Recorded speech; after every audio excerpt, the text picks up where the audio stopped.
I think it would mean that the algae's in there, and right.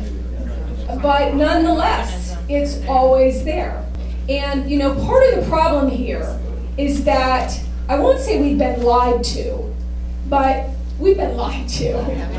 And we have, over the past 30 and 40 years, we have really not had a conversation with our government about the state of our waters until it's a disaster. And so we are dealing with this situation where when they use that word up there, you know, eutrophication or something like that, eutrophication, that means the water is algae. It's got algae in it because of so many nutrients coming into the system for such a long period of time. So I thought it was very clever how, what did she call it? She didn't say source pollution. She called it starting at the top or something. But that is definitely what has upstream solutions. Upstream solutions.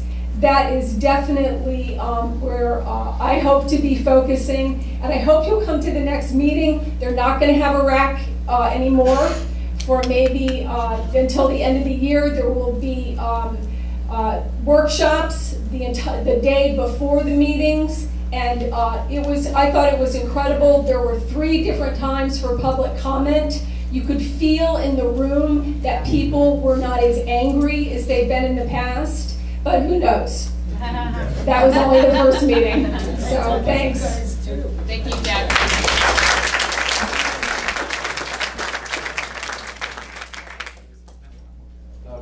One thing that's important, Jackie mentioned the workshops. These are open to the public, and this is an opportunity for all of us to show up and ask the right questions. I just want to comment. It was a great meeting. I was there, and for the members that were up there that had not met each other and sort of starting out, and I've seen several boards come together with just 2 or 3 new members, and it was more confusing than you guys did. Did a great job. And I also, sorry that Kathy left, but you've got some great staff still there. They've taken a beating over the years, and the ones that are still there, rely on them. They're great folks. And last but not least, the workshops used to be held. The Water Management District used to have workshops on a regular basis. And that's a great idea, and I think everybody could benefit greatly by following the schedule. And as long as it gets out far enough in advance so everybody will know what's on the agenda, you should try to attend some of those, because I imagine they're going to be pretty lively.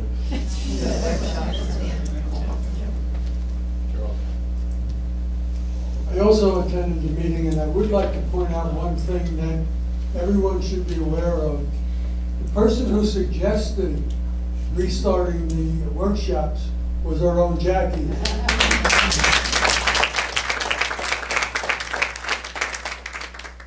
And boy, they really are respecting her, and I think we're going to have a very strong voice there.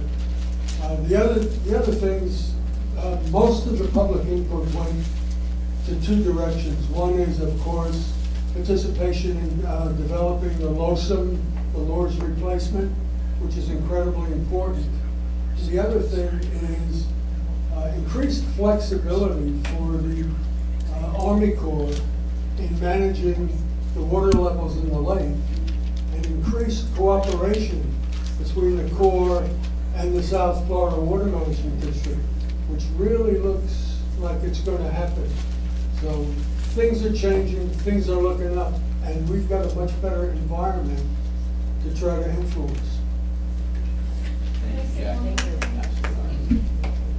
I should have said that we voted on chair and vice chair, and the chair is Chauncey Goss, who is from the West Coast, and the vice chair is Scott Wagner, and I believe it's Wagner.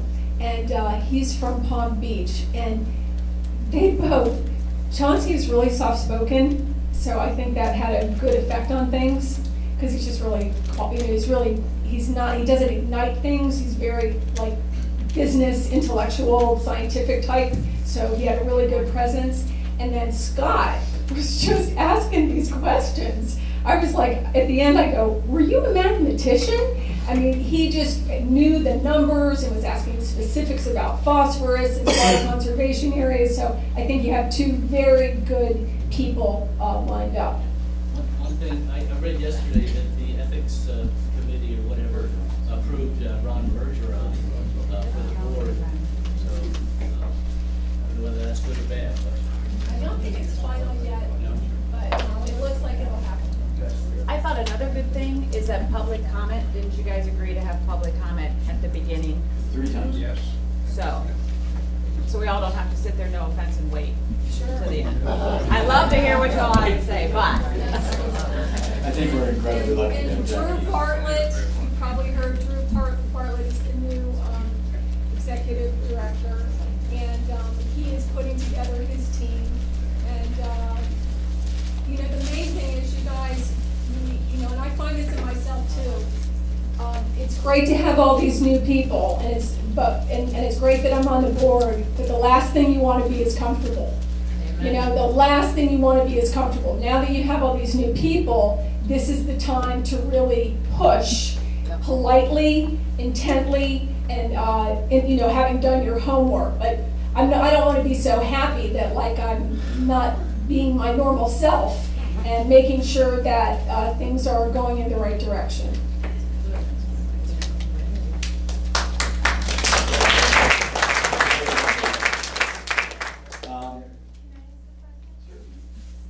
I'd like to know if the Congress is going to support you by funding more people to do the monitoring and testing that your department needs. I don't know the answer to that yet. You know, like I said, it really hasn't, that has not come before us yet, but I'm sure it will. I hope you can. And I know you'll be there, and you'll be the best asking for it.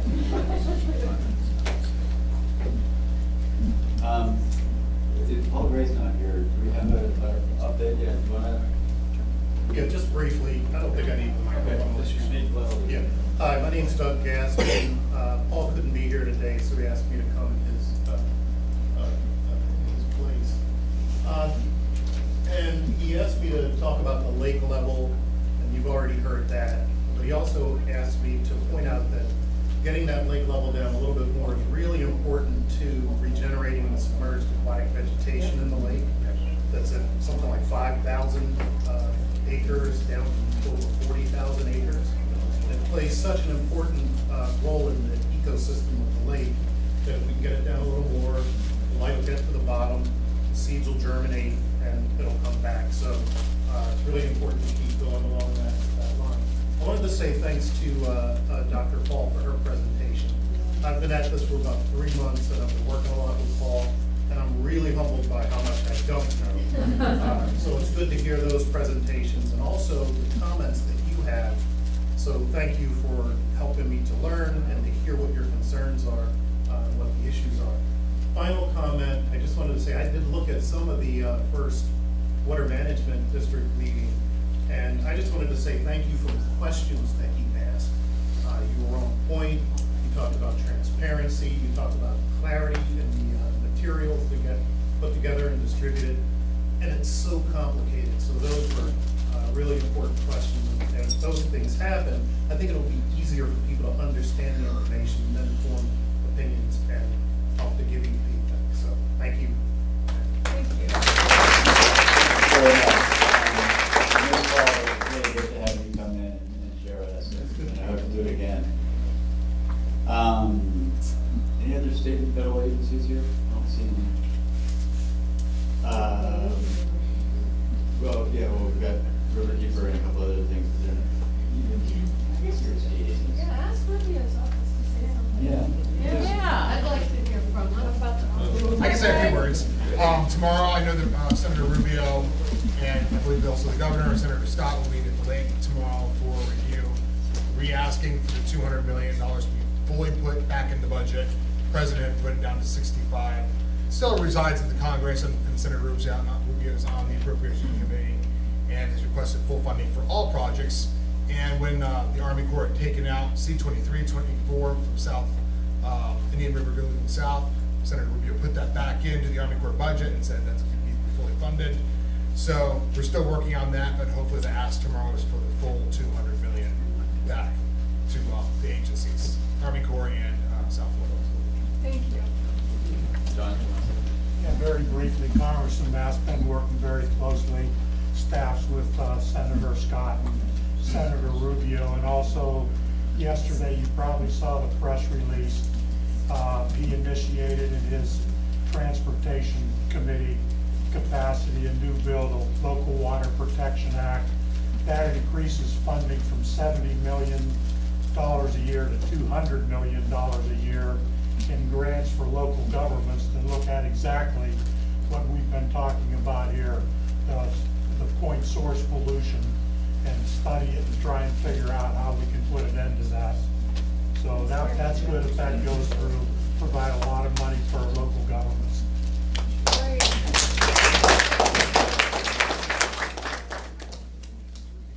Todd?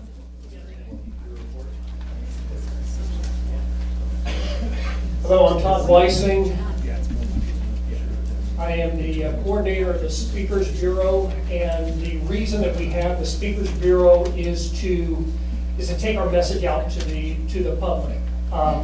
Barbara, if you change a slide here, I'll show why we don't want this to happen again. And the slide is how many times we have to stay away from our waters because our health department says you cannot go close to it.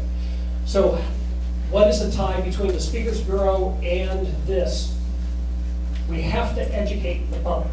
We have to educate the public. So our job at the Speakers Bureau is to bring our message out to the public. An educated public is a smart voter.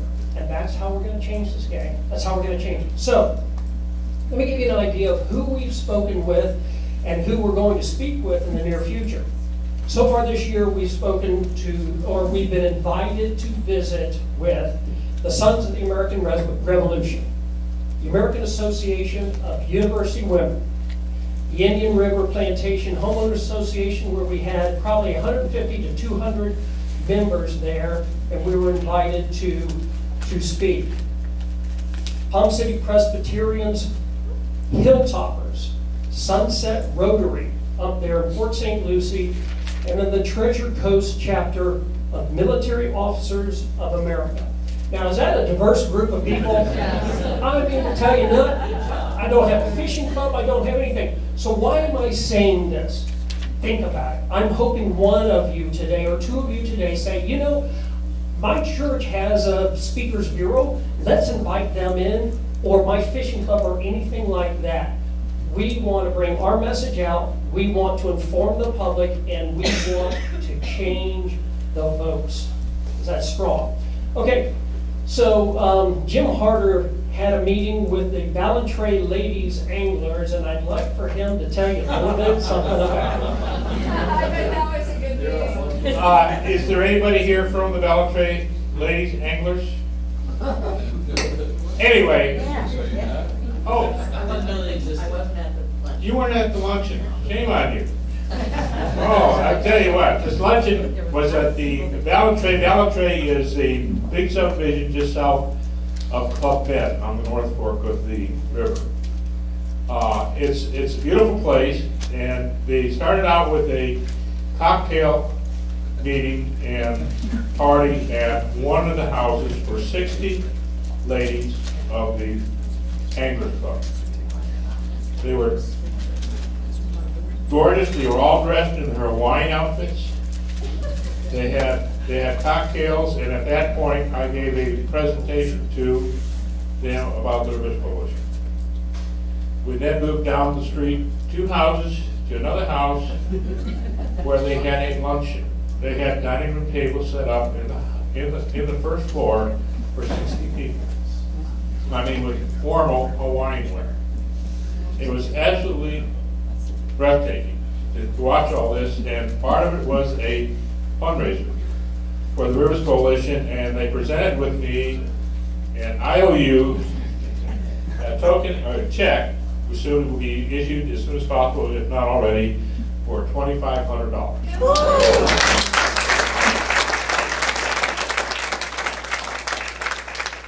So I want to thank the Ballantrae Ladies Anglers Club. They did a beautiful job, and it was a wonderful event. and we got the word out. Hey, where's your grass for next year? Cool, I bet. I also want to say the Lady Ballantrade anglers through the years have raised over $10,000 for Rivers Coalition.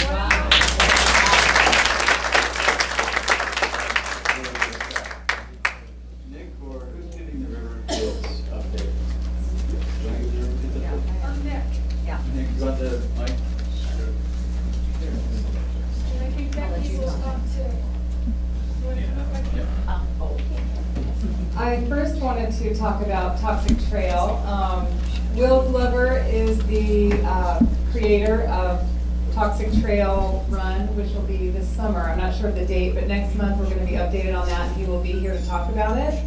I also wanted to talk about Waterfest and Mutt March, which we just had last weekend, which I unfortunately could not be at. But Becky was there helping out Misty Eilot, who had the dog that passed away from the toxic algae. And just so you know, we do have a few shirts left. They are very, very small, so if you all have kids, we want to give these out and spread the word. So this is all we have left, so please feel free to come get a shirt for your child or grandchild. So the Mutt March and the Waterfest she will talk about in just a minute and how that went. But I also wanted to talk about the River Kids, and we have been awarded a really special award by the Marine Resources Council. Jim Moyer, of course, are you still the president? No, I'm not, but I am the representative here. Yes, and he's been involved for so long. Yeah, and I don't know if you want to talk about it? I can. Okay. So every year, the Marine Resources Council has a series of environmental champion awards for members of the public, volunteers, government representatives, agency representatives. And we also have been providing an award for the Wave Makers Awards, the organizations that sort of came out of nowhere that they are really making a change. And the idea is that a ripple expands, and given enough nourishment, the ripple can become a real wave and affect change. And I don't think there's any group in Florida that matches the River Kids for really starting with a small idea that has grown into a force to be reckoned with. And our future depends on our kids and what they're doing and what they're going to be doing. And I can't think of a group that I'm more happy to award or to be part of awarding with the Wave Maker Award this year from the Marine Resources Council. I think we all should be excited. Thank you so much. And actually, most of this has to do with Jackie Thurlow-Lippisch and all the avenues that she's created for us to be in there and be seen and be visible, and pushed us to go forward. So we've been a heck of a team for what, 7 or 8 years now, and we're very proud. And all the kids, the younger kids, are moving forward. Some of our older kids, like my daughter, who was one that started with Evie Blah, they're getting older and off to college, and you know, I think the young kids now, we want a good force of young kids. So please, if anybody you know is interested, please get them involved with us. So I wanted to talk about that. Thank you very much, Jim, and thank you to Marine Resources Council. And then April 6th, the next day, April 5th is the award ceremony. April 6th is the Environmental Studies Center spring celebration. So be sure to come out to that if you're available, and we will be there. We'll have a booth there. And now I want Becky to talk about Mutt March. Thank you. Hi, I'm Becky Harris. I'm not a member here, but Barb just mentioned that I should get the Humane Society to be part of this group, and I guess I'll represent it. So I am one of the 5 dog owners who had a dog that almost died. So I'll briefly just tell you about it, but I did put some of my website cards out there. I got kind of mad about all this, so I created a website, and every time I bring my cute little 6-pound Pomeranian around, it gives me an opportunity to talk about what happened to her and empower people to make change by going to the website. So briefly, 6 dogs in 2 weeks became deathly ill. All of the owners lived on the St. Lucie River. All went into liver failure, and all of this was proven because we had one dog, Finn, died. He was autopsied. He was full of microcystin. Additionally, which is I think very concerning because he lived a short 8 years on the river, he had BMAA in his brain. So there's also lab reports from the other dogs, and microcystin was in their urine, their vomit, and their blood. So it was proven it was a cyanobacteria that caused the liver failure. Did they swim regularly, or was it aerosol? So my dog was the first, and her name is Pandora, and they say she opened up the box. So anyway, I know what happened to her. We went out to go to the bathroom. She ran to the beach to the stinky fish. She took a bite of it. She ran under the, I couldn't grab it out of her mouth in time, but I followed her. She ran under the sea grapes, finished it off. 5 hours later, she started throwing up, became more lethargic. Then we ended up spending 4 days in the animal hospital. So, I mean, the dogs, I spent, well, I'm not even gonna say, but it was costly. They had plasma transfusions. They were on 8 different IVs. It was really sad. And as I think Beth was starting to say, well, I'm getting dry mouth. I don't do this usually. They weren't sure what caused it. They thought it was rat poisoning, you know, whatnot. But I mean, I saw my dog take a bite of that dead fish. The other dogs got loose. 3 of them were retrievers, so they probably just, you know, gulped in all sorts of water. Finn was a cute little 65-pound poodle, you know, the size of a small child. So some of them became sick immediately, some it took a little time. But anyway, to get to the Mutt March, anyway, you can pick up a card and read a little more about all the dogs, and I think it's concerning. It all happened in a 2-week span of time. So as I say, my backyard has liver and neurotoxins in it, and I'm mad about it. But anyway, we did some stuff at the Mutt March. I printed up 300 letters to the Army Corps, and I think maybe we had what we did, and it was for the other dog owners. We solicited people to sign their name. We put a stamp on it. We asked them to put the return address, and I sent probably 250 letters to the Army Corps this week.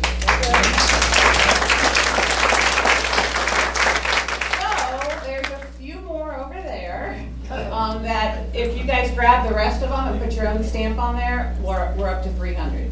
Great. So that's it. Thank you very much.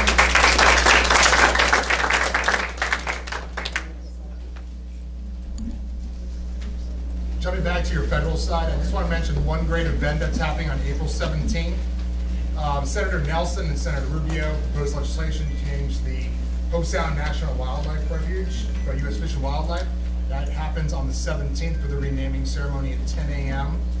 I know there's parking at the Pine School. There'll be some news releases coming out on that, but it's on April 17th. We're renaming it after Nathaniel Reed. Yes.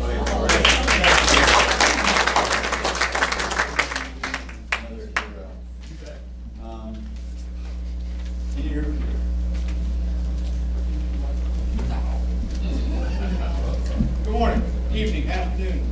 I spoke at Losum. I was very, very proud of my community. We had a couple hundred people there, and it was smart. People thought out their comments and really, really proudly represented our community. And most of it came from this room. Thank you from my heart. Tonight, we're going to have a Board of Directors discussion about Indian Riverkeeper's letter to the Army Corps. I have spoken at length with Dr. Paul Gray. On a personal level, I am going to support his numbers on the lake. Tonight we'll decide how Indian Riverkeeper is going to go about that. We're going to try to produce some questions that will cause them some concern. My speech was all about polluted, toxic water. The time for Army Corps of Engineers to hide behind the statement, we only convey water, it's over. They're not conveying water. They are conveying toxic poisons to my damn doorstep in Ryan. I'm scared for our children. I was asked to speak at the LA Museum. I was asked to speak about early lions. I spent 3 or 4 days trying to decide what to say, and I spent a full day trying to decide how to say it, and I get there and it all fell through. I posted it up on my Marty Baum Facebook page. I think it's worthy. Ernie Lyons is a hero. He's my hero. Saturday at the Wolf Center, Dr. Larry Brand and Dr. Edie Witter will be there. It will be worthy. I am committed to take my granddaughter to the Leaf Coat Gardens. They're having an event that day. But please show up. Ask the questions that you didn't get to ask today. On the 31st, which is Sunday, the Conservation Alliance of St. Lucie County is putting together a walkthrough, a walk around in Spruce Bluff, where they're going to talk about edible plants and things. Spruce Bluff is one of our Indian mounds. It's a pretty cool place. My family lived there in the 1880s. So anyway, it will be interesting. Pardon me? Where is that? Spruce Bluff. Go to Conservation Alliance of St. Lucie County through their Facebook page, and they'll have all that stuff there. Okay, Google, it's a St. Lucie County park, and it will give you directions for slow. 9 o'clock. Okay, Paul Laura is going to speak on the Casey Ingram program about WERDA and some of our water bills, and that will be on Tuesday on the 9th. On the 10th, I've been asked to speak at the Conservation Alliance of St. Lucie County. On the 15th, Waterkeepers Florida is going to meet with FDEP in Orlando. This will be our 3rd meeting in 6 months with Noah Valenstein. You know, the FDEP, of course, his assistant director just went to our water management district, Drew Bartlett. So he's our executive director. I don't know who is going to replace him at FDEP, but we seem to have a pretty reasonable relationship, especially now that the guardrails have changed with our director of the FDEP. I'm looking forward to this. This is about water quality in our triennial review. I am of the opinion that we need to stop worrying so damn much about the discharges and start worrying about what is being discharged. We have a really small discharge event going on right now that everybody will tell you, well, it's not really hurting the environment. This stuff, BMAA, does not denature. Edie Witter will tell you, it can boil it and it doesn't go away. When the cell wall breaks, it dumps its toxins and its nutrients into the muck where it's at. We have an 800 square mile freaking lake out there that was 90% covered, and when that stuff died, it went into the muck. When the wind blows, it comes up. It's coming to us all year round. It's in our water, it's in our air, and the problem is our elected officials voted to reduce our protections. We rewarded both of them by re-electing them. One to the Senate. You know, that's what has to happen. These projects are wonderful that the governor is putting forth. But until we rein in the nutrient loads on our water, every time they dump it on us, it's going to be toxic. 21st, day before Earth Day. I speak at the Humanist group, the Episcopal Church. It'll be a good day. On the 23rd, at Indian River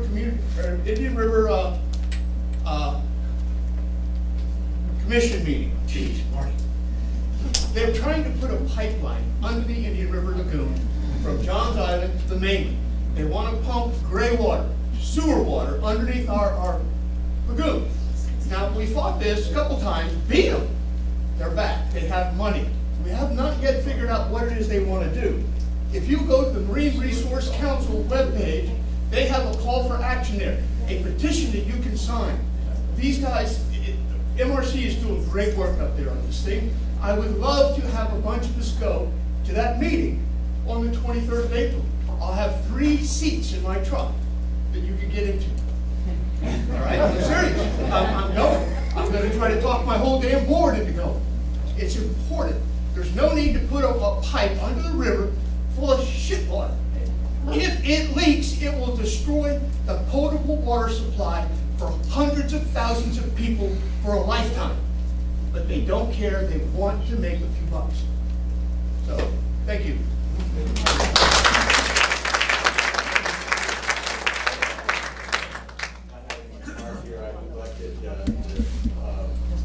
FOS water quality statements. Dan, did you want to? Yeah, you want to use the mic? Talk about.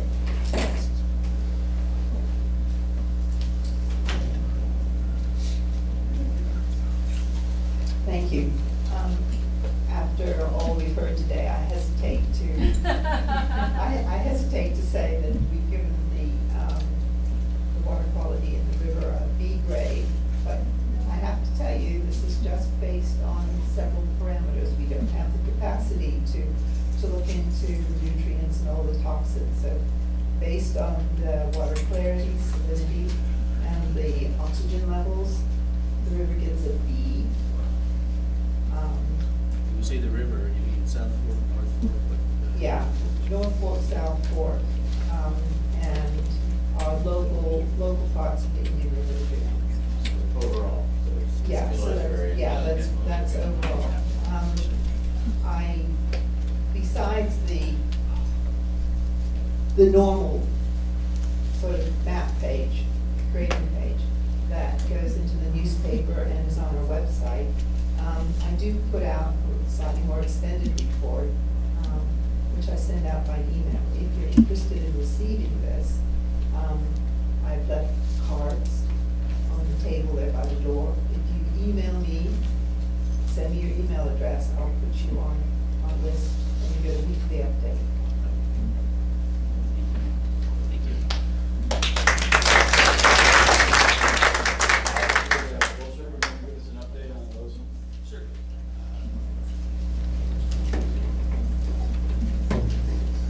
Hi folks, Alex Gillen with Bull Sugar. Bull Sugar has attended 7 of the 10 LOSA meetings that just concluded down in Marathon last week. We spoke at all 7 and voiced a lot of concerns from here, but also tried to represent issues in other localities. The written deadline for submission of comments to weigh in on this NEPA scoping process is April 22nd. The email address to email that to is lakeocomments@usa.army.mil. I have a handout in the back that has some basic outlines about submitting comments. I also have a stack of cards. If anybody has questions about their letter or wants our help, we are helping folks put those letters together and trying to really, what I call it is expand the playing field. So we are asking them to consider lots of different things. It's not entirely clear how they are going to respond to all of the questions, but we're going to ask as many as we can, and we probably asked 100 at this point, just in the time we had in the oral comments. So just to kind of highlight a bit about the meetings, Marty is dead on. This community is incredibly well educated and sick to death of all this, and our presence here was unlike anywhere else in the state. The meeting at Marathon was very spirited, and it was a really good showing. And your new colleague on the governing board, Ms. Mead, was there and said that she was sitting in the front row crying because of hearing all the stories, and she gave out her cell phone number to the entire audience and asked them to call him because she wanted to meet with him. And so it's, you know, it's important. And so what is this comment period about? Well, it's about operations. And what are operations? We talked a little bit about it last meeting. Operations are, frankly, what Congressman Mast is focusing on with the Stop Harmful Discharges Act, making human health and safety the top priority, and something we'd like to see Senator Rubio and Senator Scott get behind, because